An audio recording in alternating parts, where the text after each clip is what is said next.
Praise lord. మన ప్రభువును రక్షకుడును యేసుక్రీస్తు నామములో అందరికీ వందనాలమ్మా. ఈరోజు వాక్యం ఈ పునరుద్ధాన సమయం రోజు దేవాతి దేవుడు మనకిస్తున్న వాక్యాన్ని మనం చదువుకుంటూ దేవుని ఆరాధనలోను వాక్యంలోను ఇప్పటి వరకు పాటల్లో దేవుని నామాన్ని మహింపరిచాం. అలాగే వాక్యంలోకి వెళ్తుండగా దేవుడు మనందరితోనూ మాట్లాడాలని, దేవుడు తన ఒక ఉన్నతమైన ప్రణాళిక మనందరి మీద కూడా చూపించాలని ఒక్క నిమిషం తలలోంచినటువంటి ప్రార్థన చేసుకుందాం. పరిశుద్ధుడా, ప్రేమ కలిగిన మా తండ్రి, కృప కలిగిన యేసయ్యనికి స్తోత్రమయ్యా. ఇప్పటి వరకు పాటల్లో మీరు ముందుండి మమ్మల్ని నడిపించిన విధానాన్ని బట్టి నీకు స్తోత్రమయ్యా. అయ్యా ఇదిగో నా తండ్రి, వాక్యంలోకి మేము బయలుదేరుతుండగా అయ్యా ఇదిగో నా తండ్రి, వాక్యం అనే మా ప్రయాణంలో నువ్వు తోడుగా ఉండమని కోరుకుంటున్నాం.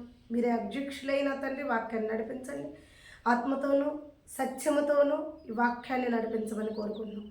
అయ్యా ఈ దినము మాకు ఎట్టి మాటలు అవసరము, ఏ మాటలు మా కొరకు మీరు దాసి ఉంచారు, అట్టి మాటల ద్వారా మీరు మాతో మాట్లాడమని యేసయ్య ఉన్నతమైన నామంలో ప్రార్థన చేసి అడిగి వేడుకుంటున్నాం తండ్రి, ఆమేన్. మన ప్రభువును రక్షకుడును యేసుక్రీస్తు నామంలో అందరికీ వందనాలు చెల్లిస్తున్నామమ్మా.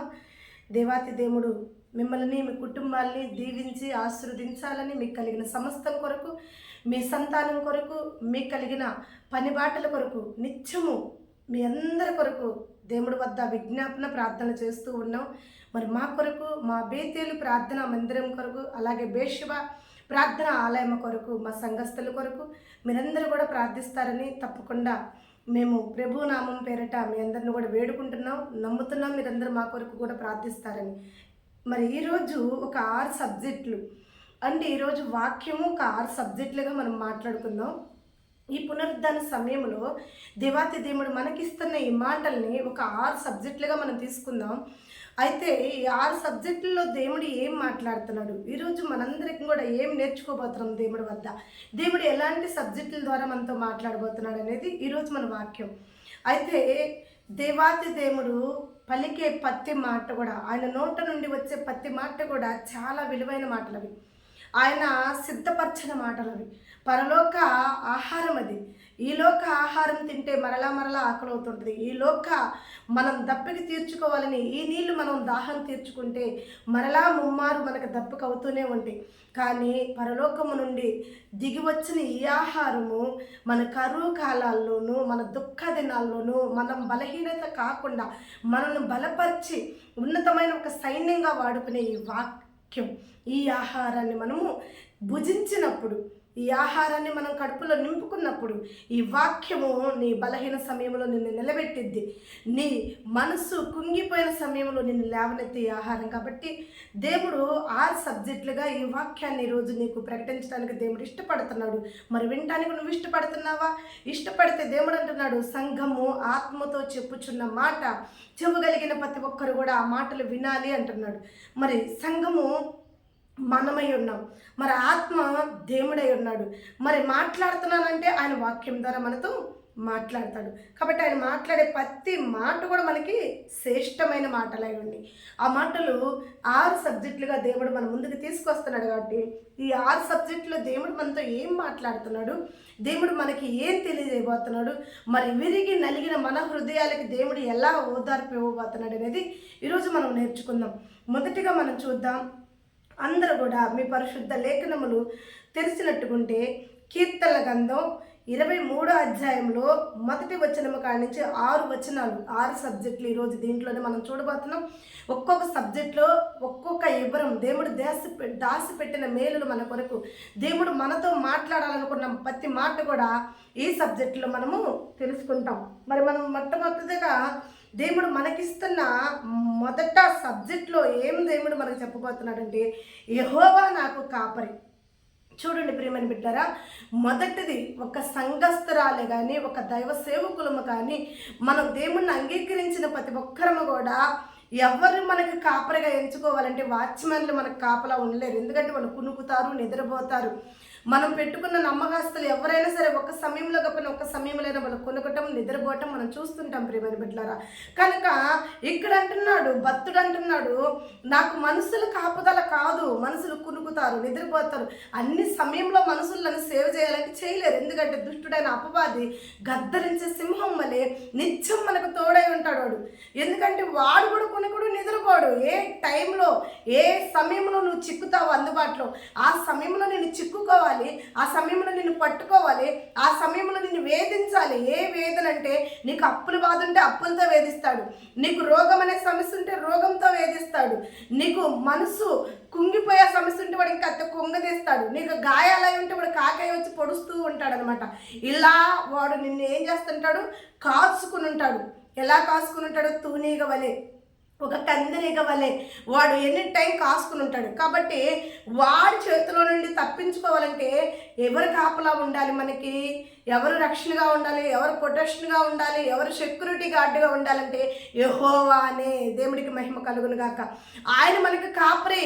వాక్యం సెలవిస్తుంది, దేవుడు మాట్లాడుతున్నాడు నీతోనే. ఏమని మాట్లాడుతున్నాడు, యెహోవా నాకు కాపరి, నాకు ఏమీయూ కలగదు. ఎందుకంటే ఆయన ఉన్నాడనుకో దుష్టుడు నీ వద్దకు రాలేడు.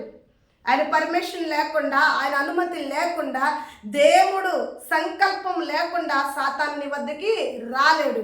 అట్లాంటిది ఆయన పర్మిషన్ లేకపోతేనే రాడు. ఏకంగా ఆయన నీకు కాపరిగా ఉంటే వాడు ఎలా వస్తాడు నీ వద్దకి? వాడు నిన్ను ఎలా శోధిస్తాడు? అప్పుల్లో దింపలేడు, రోగంలో దింపలేడు, అవమానాల్లో దింపలేడు, నిన్ను గాయాలు చేయలేడు.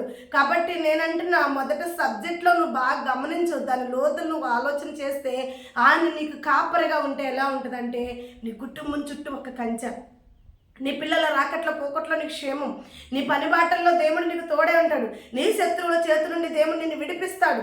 ఎక్కడ ఎలాంటి ప్రాబ్లమ్స్ అనేది నీకు లేకుండా దేవుడు నిన్ను సేవ్ చేయడానికి ఆయన నీకు కాపరిగా ఉంటాడు. నువ్వు కునుకుతావు, నువ్వు నిద్రపోతావు, నీ ఇంటి వారందరూ నిద్రపోతారు, కానీ ఆయన నిద్రపోడు. ఎందుకంటే చెప్పాడు, వాగ్దానం ఉంది, ఇశ్రాయేలు ప్రజలను కాపాడే నేను కొనుకను నిద్రపోనని దేవుడు వాక్యం సెలవిస్తుంది. దేవుడికి మహిమ కలుగును గాక. ప్రియమైన బిడ్డలారా, దేవుడు మనకి కాపరిగా ఉంటే మనకున్న సమస్యలన్నిటిలో నుండి కూడా ఎన్ని ఇబ్బందులున్నా, ఎన్ని బాధలున్నా నో ప్రాబ్లం. ఎందుకంటే దేవుడు మనకేమై ఉన్నాడు, కాపరై ఉన్నాడు. ఆయన కాపరి ఎలా ఉంటాడంటే దుష్టుని లోపలికి రానేడు, వాడికి ప్రవేశం అనేది లేదు, వాడికి పర్మిషన్ ఇవ్వడు దేవుడు. నిన్ను నన్ను శోధించడానికి వాడికి నో పర్మిషన్.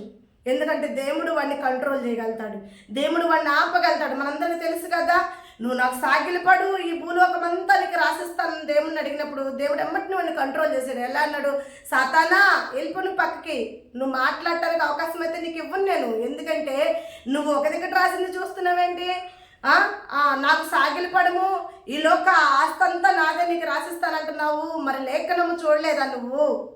నీ దేవుడైన యెహోవాకు సాగిలపడి నువ్వు పక్కకి వెళ్ళిపో అంటే దుష్టుడైన అపవాదు వెళ్ళిపోయాడు. దేవుడికి మహిమ కలుగును గాక. వాడికి నో పర్మిషన్.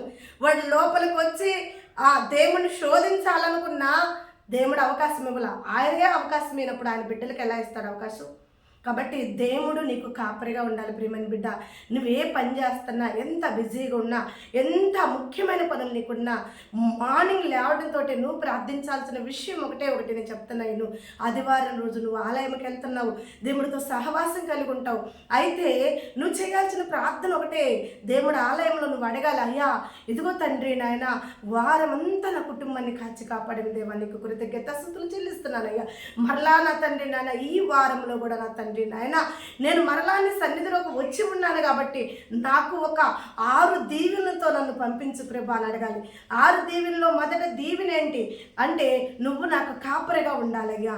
ఇదిగో శత్రువుల చేతిలో నుండి నేను తప్పించుకోలేను, ఇదిగో మరణం నుండి నేను తప్పించుకోలేను, వ్యాధి రోగాల నుండి నేను తప్పించుకోలేను, ఇదిగో బలహీన చేతుల నుండి నేను తప్పించుకోలేను ప్రభా. నువ్వు తప్పించగలిగిన దేవుడు కాబట్టి నువ్వు సెక్యూరిటీగా ఉంటే నాకు కానీ, నాకు కలిగిన ఆస్తి పాస్తులకు కానీ, నాకు కలిగిన సంతానానికి కానీ, నాకు కలిగిన సమస్తానికి నా తండ్రి నో టెన్షన్ లేకుండా నా తండ్రి నాయన అయ్యా నేను పొనుకుని నిద్రపోయి ప్రశాంతంగా కలిగిస్తాను ప్రభా అని చెప్పి దేవుడిని నీకు కాపరిగా పెట్టుకోవాలి. మొదటి సబ్జెక్ట్, దేవుడు మనకి కాపరై ఉండాలి.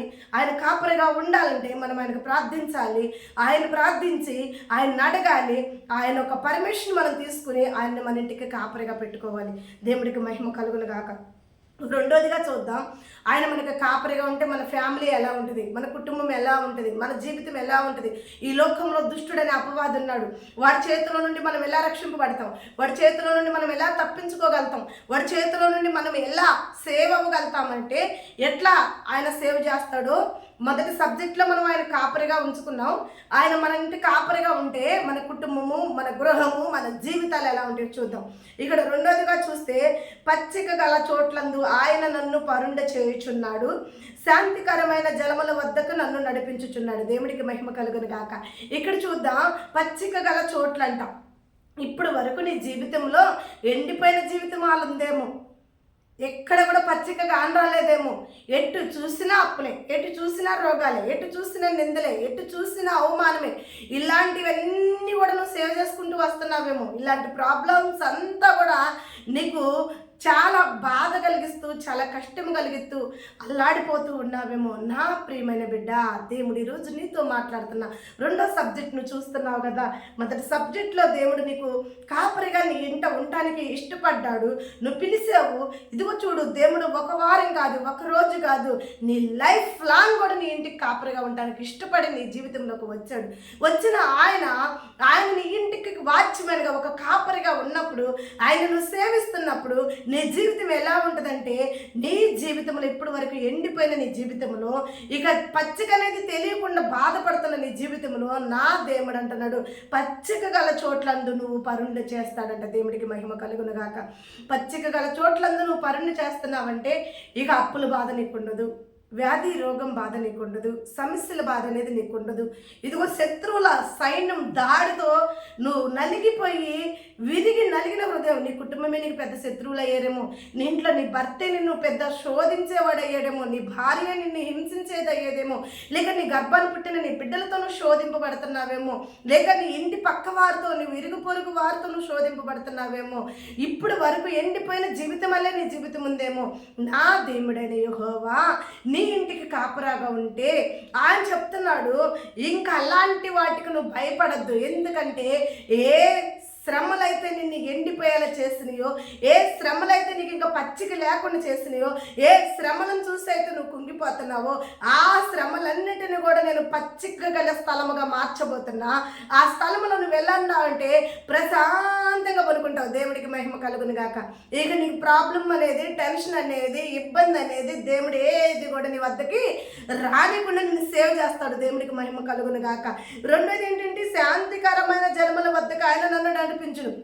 శాంతికరమైన, ఇప్పటి వరకు నాకు జీవితంలో శాంతి లేదు, నా జీవితంలో ప్రశాంతత లేదు, ఎప్పుడు టెన్షన్సే, ఎప్పుడు ఇబ్బందే, ఎప్పుడు ప్రాబ్లమ్సే అంటున్నావా?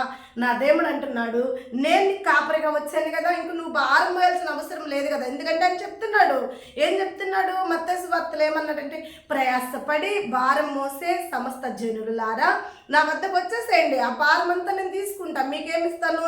విశ్రాంతి కలుగజేస్తా. దేవుడికి మహిమ కలుగును గాక. ఆయన విశ్రాంతి ఇవ్వడానికి నేను పిలుస్తున్నాడు కదా. ఆయన విశ్రాంతి ఇవ్వడానికి ఆయన వద్దకు నేను రమ్మన్నాడు. నువ్వు వచ్చావు, ఆయన కాపరిగా అంగీకరించావు. అంగీకరించబట్టి నీ జీవితంలో ఇప్పుడు నూతనమైన కార్యాలు జరగబోతున్నాయి. ఏం జరగబోతున్నాయి? మొదటిది ఏమి జరగబోతుందంటే, ఆయన కాపరిగా ఉన్నాడు. రెండోది ఏం జరగబోతుందంటే, ఎండిపోయిన నీ జీవితాన్ని పచ్చిక గల స్థలంగా మార్చేసాడు. మరలా అందులోనే ఏముందంటే శాంతి. అంటే ఇప్పుడు వరకు సమాధానం లేని నీ జీవితంలో, ఇప్పుడు వరకు ఎవరితోటైతే నువ్వు పోరాడి పోరాడి పోరాడి పోరాడి సాలిపోయావో, అప్పుడుతో పోరాడేవా, రోగంతో పోరాడేవా, పుట్టింది మొదలుకొని ఈ సమస్యలు నిన్ను విడవకుండా నిన్ను వెంట పెట్టుకుని నిన్ను వేధిస్తుంటే ఆ వేదనతో పోరాడేవా? నా దేవుడు అంటున్నాడు, నీ మనసుకు శాంతి లేకుండా చేస్తున్న ఆ పోరాటాన్ని ఇప్పుడు నేను తీసివేసి, ఇదిగో నేను చెప్తున్నాను, శాంతికరమైన జలముల వద్దకు నేను నిన్ను నడిపిస్తా. దేవుడికి మహిమ కలుగును గాక. రెండో సబ్జెక్ట్ ఏం చెప్తుందంటే, దేవాది దేవుడు శాంతికరమైన జలముల వద్దకు మనల్ని నడిపిస్తాడంట. దేవుడికి మహిమ కలుగును గాక. ఇక మూడో సబ్జెక్ట్లోకి మనం వెళ్దాం. ఎందుకంటే మూడో సబ్జెక్ట్లో దేవుడు ఏం మాట్లాడుతున్నాడో మనకు తెలియాలంటే, మూడో సబ్జెక్ట్లోకి మీరు వచ్చినటువంటి చూద్దాం. నా ప్రాణమునకు ఆయన సేద తీర్చును. దేవుడికి మహిమ కలుగును గాక. ఏం తీరుస్తాడంటే నీ ప్రాణమునకు ఆయన సేద తీరుస్తాడంట. సేద తీరుస్తాడంటే దానికి చిన్నగా సేద తీరుస్తాడంటే సరిపోదు. ఎందుకంటే అది చాలా పెద్ద అంశం, అది చాలా వర్ణించలేము ఆ అంశాన్ని. ఆయన సేద తీరుస్తాడంటే మామూలు మాటలు అవి. ఎవరు తీరుస్తారు నీ ప్రాణానికి సేద? నీ కన్ను వారు తీరుస్తారా? నిన్ను కట్టుకున్న వారు తీరుస్తారా? నిన్ను కొనుక్కున్న వారు తీరుస్తారా? నీ కడుపును పుట్టిన వారు తీరుస్తారా? నీ స్నేహితులు, నీ బంధువులు, నీ రక్త సంబంధికులు నీకు తీరుస్తారా? ఎవ్వరు తీర్చలేరు. వాళ్ళు అడుగుపోయి నువ్వు నీకు ఏదైనా సమస్యలో ఉండి, నీకు ఏదైనా బాధలో ఉండి, నా బాధ నుంచి నన్ను విడిపించండి అయ్యా, నా సమస్య నుంచి నన్ను విడిపించండి అయ్యా, నాకు సేద తీర్చండి అయ్యా, నేను భరాయించలేని రోగం అయ్యా, నేను భరాయించలేని బాధ అయ్యా, నేను భరాయించలేని అప్పులయ్యా, నేను భరాయించలేని వ్యతిరేకాలయ్యా, ఈ వ్యతిరేకాలు నేను భరాయించలేకపోతున్నాను, నా ప్రాణానికి సేద తీర్చండి అని ఎవరినైనా నీ రిలేషన్స్ ఎవరినైనా నన్ను అడిగి చూడు, ఎవరు తీరుస్తారో చూద్దాం. ఎవ్వరు తీర్చరు, ఎవ్వరు తీర్చవలేరు. నిన్ను కన్నోళ్ళని అడిగావనుకో, నీ రాత అదే, నేనేం చేశాను, నిన్ను కన్నాను కానీ నీ రాతను కనలేదు కదా అని చెప్పింది. ఒకవేళ నీతో పుట్టుకుని పోయి అడిగావనుకో, నీ నీడ నీదే, నా నీడ నాదే అని చెప్తారు. చెప్పరా? పోనీ నువ్వు కడుపును పుట్టిన బిడ్డలను అడిగావనుకో, నువ్వు నన్ను కన్నావు, నేను నిన్ను కనలా, నువ్వు నన్ను కన్నావు, నేను నిన్ను కనలా, నాకు ప్రాబ్లం అయితే నువ్వు నన్ను సేవ్ చేయాలి కానీ నేను నిన్ను సేవ్ చేసే తీరులో ఉండలేను కదా అంటారు. అంటే నీకు సేద తీర్చేవాళ్ళు ఎవరు ఉండరు. నీ ప్రాణానికి, నీ ప్రాణం విసుకెత్తిపోయి ఉంటుంది, నీ ప్రాణము కుంగిపోయి ఉంటుంది. అన్ని విధాలుగా నీ లైఫ్ మొత్తంలో కూడా నువ్వు వెతికితే నీ ప్రాణానికి సేద తీర్చేవారంటూ ఎవ్వరూ లేరు. అలాంటి సమయంలో నీ ప్రాణం ఏమైపోయిందంటే ఇసుకెత్తిపోయింది, మొయ్యలేని బరువుగా ఉంది.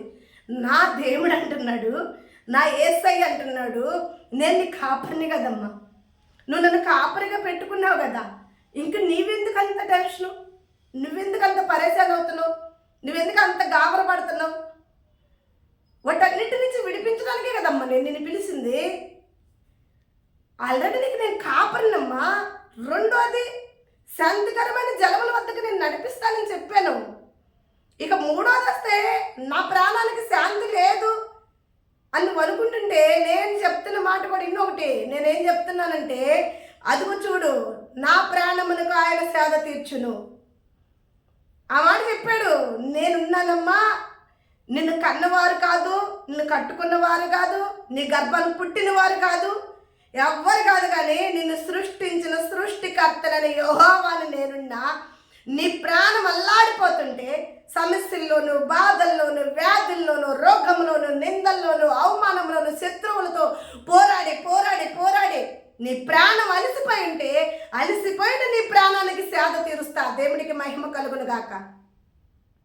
అలసిపోయిన నీ ప్రాణానికి దేవుడు ఏం చేస్తాడంట? సేద తీరుస్తాడంట. నా ప్రాణమునకు ఆయన సేద తీర్చును, తన నామమును బట్టి నీతి మార్గముల్లో నన్ను నడిపించును. దేవుడికి మహిమ కలుగును గాక. దేవుడు ఒక నామం ఎలాంటిదంటే నీతి కలిగిన నామం అంట. కనుక ఒకవేళ మనం తోవ తప్పి నడుస్తుంటాం, ఏ భేదం లేదు, అందరమి పాపులమే, నేను పరిశుద్ధుడిని, నేను పరిశుద్ధురాల్ని, మరి నన్ను నీతి మార్గాల్లో నడిపించేదేంటి? నేను నీతిగానే ఉన్నాను కదా, నేను నీతిగా నడుస్తున్నాను కదా, నేను 100% నేను గ్యారెంటీ కదా, 100% నేను కరెక్ట్ కదా అనుకుంటే నో కరెక్ట్.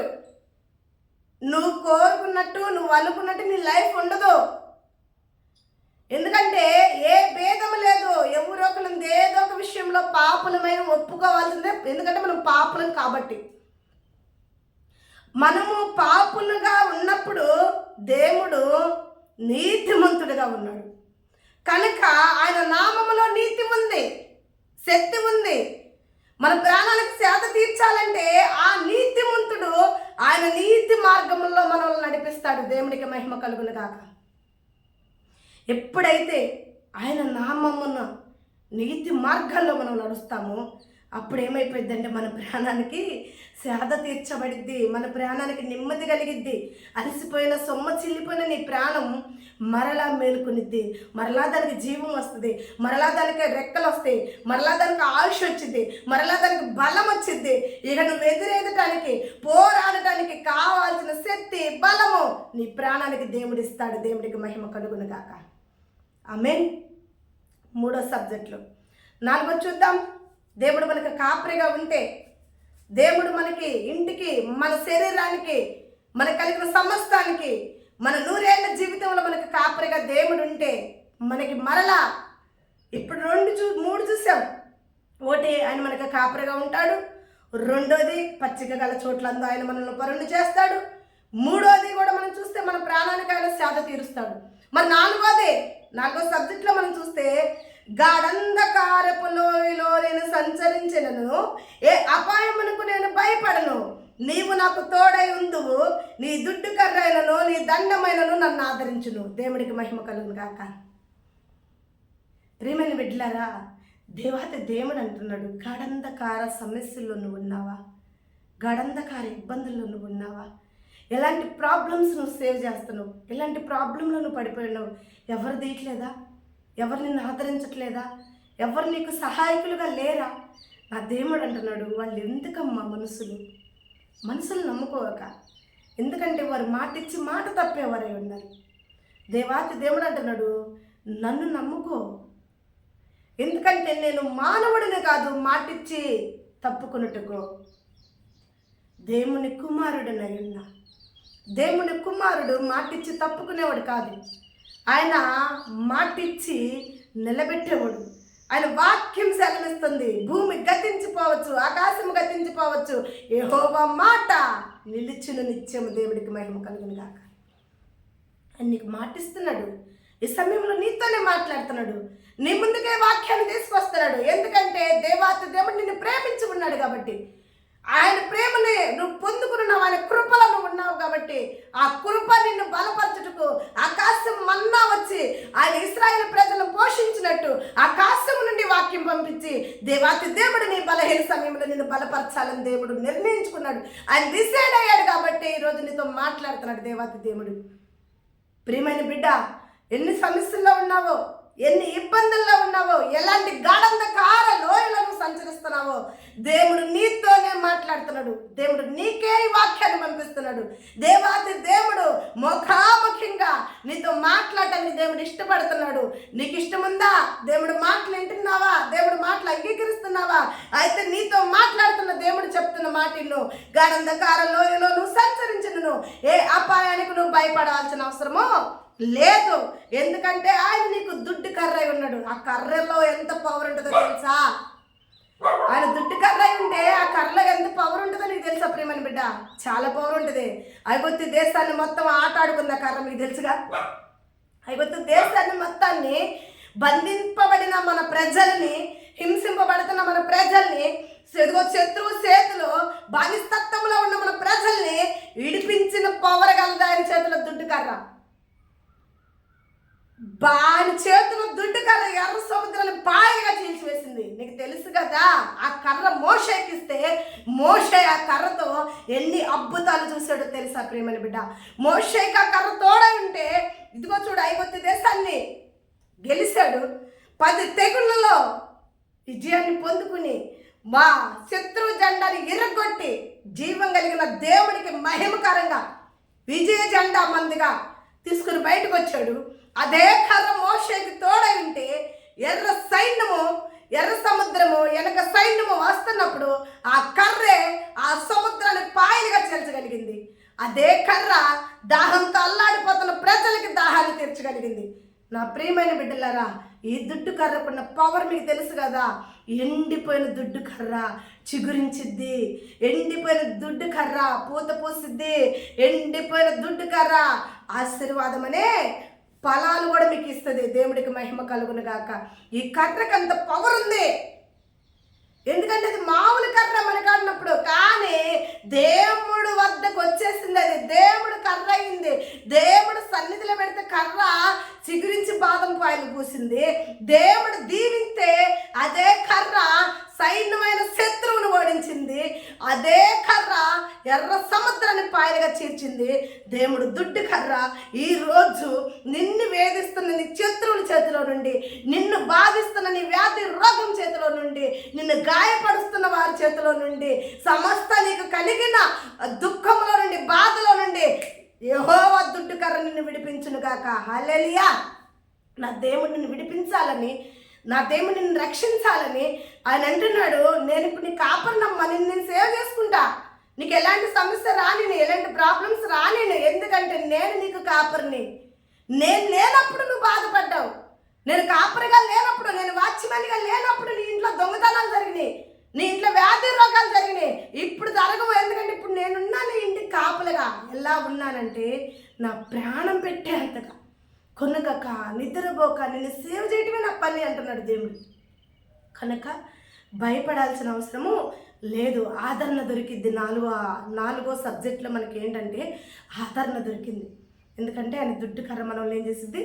ఆదరించిద్ది. హల్లెలూయా. ఇంకా 5వదిగా మనం చూద్దాం. 5వ సబ్జెక్ట్ అయితే ఎక్సలెంట్. ఊహించలేవు నువ్వు నేను. ఎందుకంటే మనం ఊహించలేని వాక్యాలతో దేవుడు మనల్ని బలపరుస్తాడు. ప్రేమని బిడ్డలారా, ఊహించలేని లోతుల్లోకి మనల్ని తీసుకుపోతాడు దేవుడు.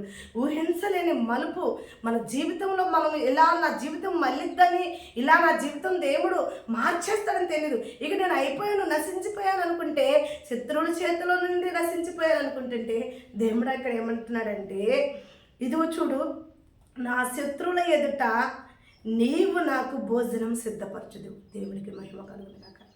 ఏ శత్రువులు అయితే నేను చూసి ఎగతాళి చేశారు, ఏ శత్రువులు నిన్ను బాధ పెట్టారు, ఏ శత్రువులు ఇప్పుడు దాకా నిన్ను కుంగదీశారో, నీ జీవితం వాళ్ళ చేతిలో ఒక ఆట బొమ్మ వలె ఉందేమో, నీ జీవితం వాళ్ళ ఎదుట ఒక గాజు బొమ్మలే ఉందేమో, నవ్వుకున్నారేమో ఇప్పుడు దాకా నేను చూసి, నిన్ను ఒక పిచ్చిదానిగా యజ్ఞానం చేసాడేమో, నిన్ను ఒక పిచ్చోడిగా యజ్ఞానం చేశారేమో.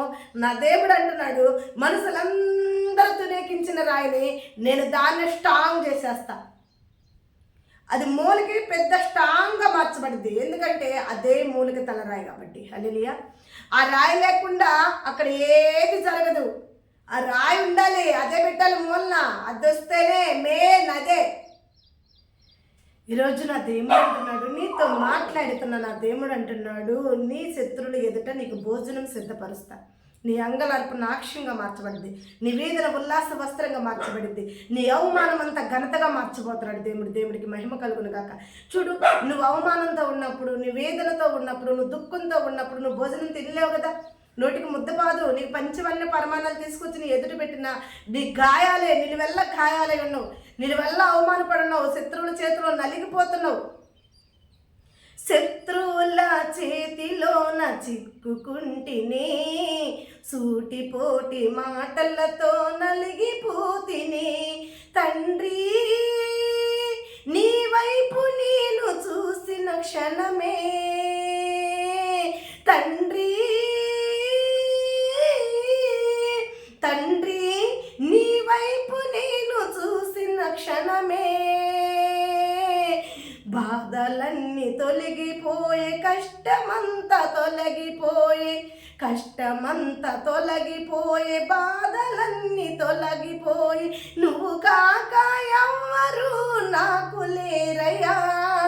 నీవే నీవే నా ప్రాణము, నీవే నీవే నా సర్వము, నా ప్రాణ ప్రియుడా నా యేసయ్యా, నన్ను కన్న తండ్రి నా యేసయ్యా.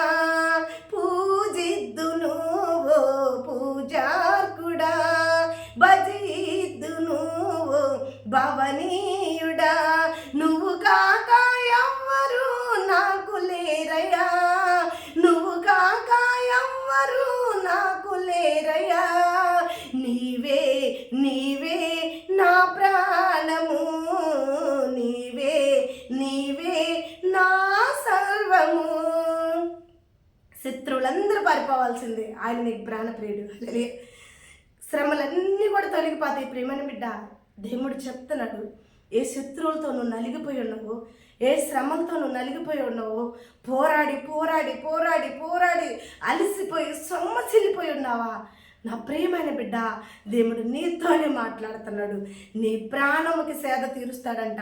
ఏ శత్రువులు అయితే ఇప్పుడు వరకు నీతో పోరాడారు, వాళ్ళ పోరాటంలో తిని తినక అంగలార్పుతో ఉన్నావేమో, కన్నీటితో ఉన్నావేమో, నా దేవుడు అంటున్నాడు, ఏ శత్రువులు నిన్ను ముద్ద తిననీయకుండా చేశారో, ఏ శత్రువులు నిన్ను భోజనం తిననీయకుండా చేశారో, ఏ శత్రువులు సూటిపాటి మాటలతో నువ్వు నలిగిపోయి విరిగి నలిగిన హృదయంతో పొస్తులుంటూ అంగలారుస్తున్నావో, ఆ శత్రువుల ఎదుట నేను నీకు భోజనం సిద్ధపరచబోతున్నా. దేవుడికి మహిమ కలుగును గాక.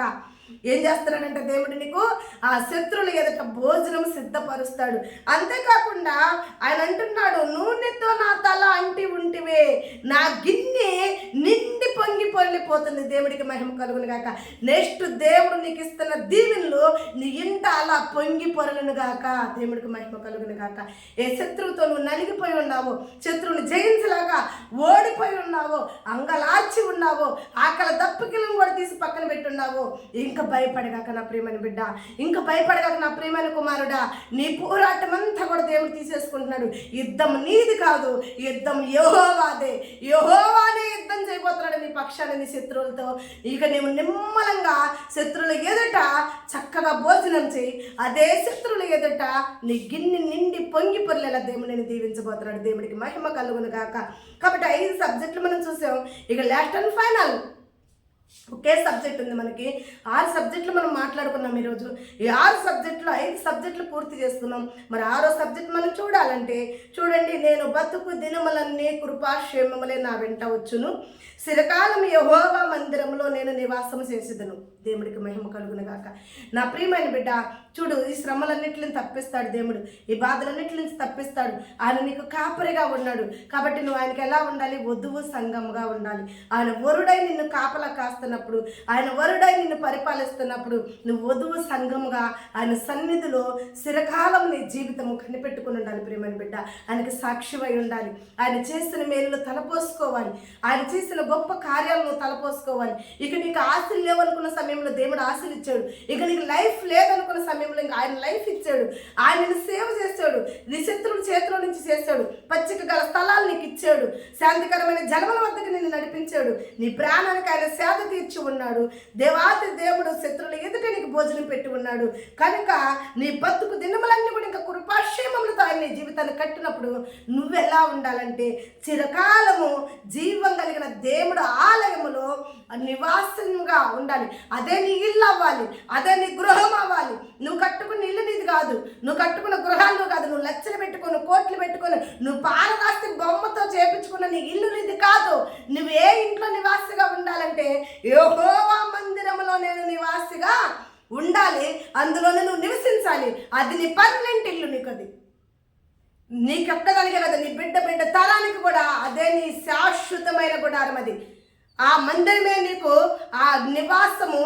ఇప్పుడు చెప్తున్నాడు ఎవరు, యెహోషువ ఏమన్నాడంటే, మీరు ఎలా అయినా పోండి, మీరు ఎక్కడైనా ఉండండి, ఎంత పెద్ద గుడారాలను కట్టుకోండి, నేను నా ఇంటి వారు యెహోవాని సేవిస్తాము. యెహోవా మందిరంలోనే అదే మా నివాస స్థలము, మేము అక్కడే సేవిస్తాము, అక్కడే ఆశీర్వదింపబడతామన్నారు. ప్రేమైన బిడ్డ నువ్వెంత మేడలు కట్టుకున్నా, ఎంత మెద్దలు కట్టుకున్నా నిన్ను కాపాడేది నీ దేవుడనే యెహోవా. కాబట్టి నీ గుడారము నువ్వు కట్టుకున్న రంగుల ఇంట్లో లేదు.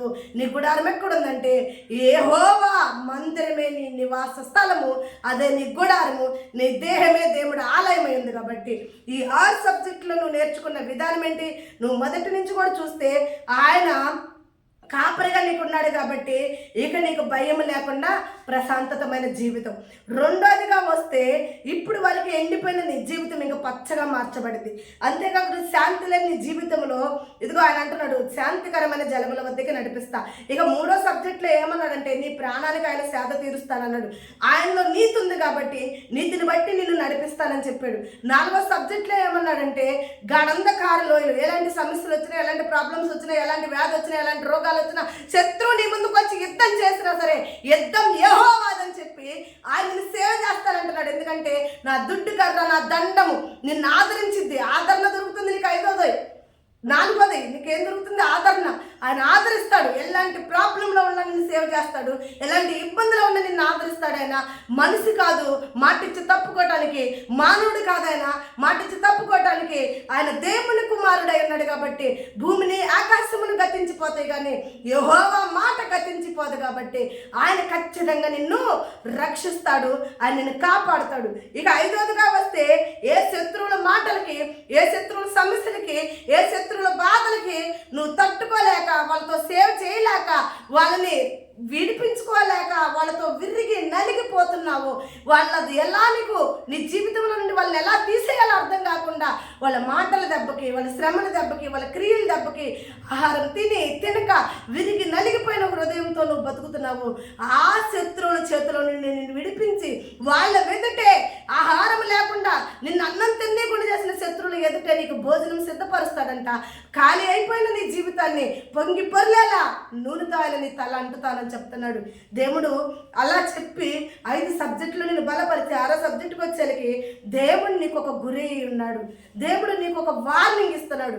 ఏంటంటే నీ గురి నేనై ఉన్నా. అయితే నా వార్నింగ్ ఏంటంటే ఇవన్నీ పొందుకున్న నీవు బతుకు దినములని కృపాక్షేమములతో నింపుకున్న నువ్వు నీ నివాసము మేడల్లోనో మెద్దుల్లోనో కాదు, నా ఆలయమే నీ నివాసము. యెహోవా ఆలయములో నువ్వు నివాసం చేయాలి, నన్ను సేవించాలి, నన్ను ప్రార్థించాలి. అన్ని విషయాల్లో నువ్వు నా మీద ఆధారపడి ఉన్నప్పుడు నేను నీ కాపరిగా ఉంటా. ఎలా ఉంటాడు కాపరి అంటే చెప్పాను కదా, ఆయన వరుడు సంఘమై ఉంటే నువ్వు వధువు సంఘమై ఉండాలి. ఆయన వరుడు, నువ్వు వధువి. ఆయన నిన్ను కొనుక్కక నిద్రపోక నిన్ను సేవ చేసుకుంటూ నిన్ను కాపాడుకుంటూ శత్రువుల చేతిలో నుండి, వ్యాధి రోగాల చేతిలో నుండి, నీకున్న అప్పుల్లో నుండి, నీకున్న ఇబ్బందుల్లో నుండి, నిన్ను చూసి నవ్విన వారి చేతిలో నుండి, నిన్ను ఆహారం తినకుండా వేధించిన వారి చేతిలో నుండి దేవుడు ఈ దినము నిన్ను విడిపించును గాక. ఆమేన్. దేవుడి మాటలు దీవించి ఈ 6 సబ్జెక్టులు దేవుడు మీ ఇంటున్న ప్రతి ఒక్కరి జీవితాల్లో నెరవేర్చబడును గాక. ఎప్పుడు నెరవేర్చబడితే అంటే ఆయనకి ఇష్టలుగా మనం ఉండాలి, ఆయనకి ఇష్టమైన బిడ్డలుగా మనం ఉండాలి. చూడండి, మనం ఎవరికన్నా ఏమైనా గిఫ్ట్లు ఇవ్వాలంటే వాళ్ళు మన దృష్టికి అంగీకారంగా ఉండాలి. ఆ గిఫ్ట్లు పొందుకోవడానికి వాళ్ళు వారసులై ఉండాలి.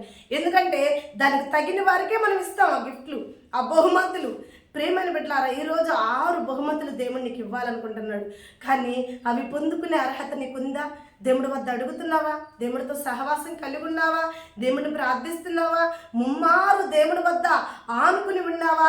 దేవుడి మీదే ఆనుకుని ఉంటే ఖచ్చితంగా దేవుడి వద్దే నువ్వు గోజాడుతూ ఉంటే, విసుకక దేవుణ్ణే ప్రార్థిస్తూ ఉంటే, ముమ్మారు దేవుడి వద్ద మొరపెట్టుకుంటూ ఉంటే, నీ మొర దేవుడు ఆలకిస్తే చూడు, కింద భూమి మీద నీ మోకాళ్ళు అంతే, ఆకాశంలో నీ ప్రార్థన ఆయనకి వినపడితే తప్పకుండా ఈ దినము ఈ 6 బహుమతులు దేవాది దేవుడు నీ ఇంట కుమ్మరించునుగాక.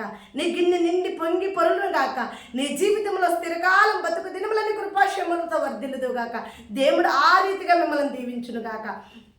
కొద్ది నిమిషాలు కళ్ళు మూసుకున్నట్టుకుంటే ఈ 6 సబ్జెక్టులు ఇచ్చిన దేవుడికి, ఈ 6 విషయాల నిమిత్తం మనతో మాట్లాడిన దేవాతి దేవుడికి మనం కృతజ్ఞతలు చెల్లిస్తూ ఈ వాక్యాన్ని ముగించుకుందాం.